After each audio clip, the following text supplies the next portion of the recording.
సేవలో ఎదురైనా ఎన్నో సమస్యలలో నా బలమును చూచుకొని నిరాశ చెందితిని. నీ సేవలో ఎదురైనా ఎన్నో సమస్యలలో నా బలమును చూచుకొని నిరాశ చెందితిని.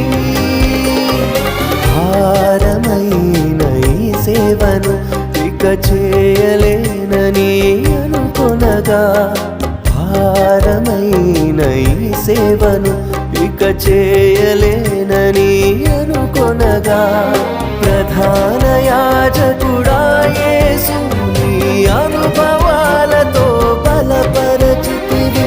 ప్రధాన యాజకుడా యేసు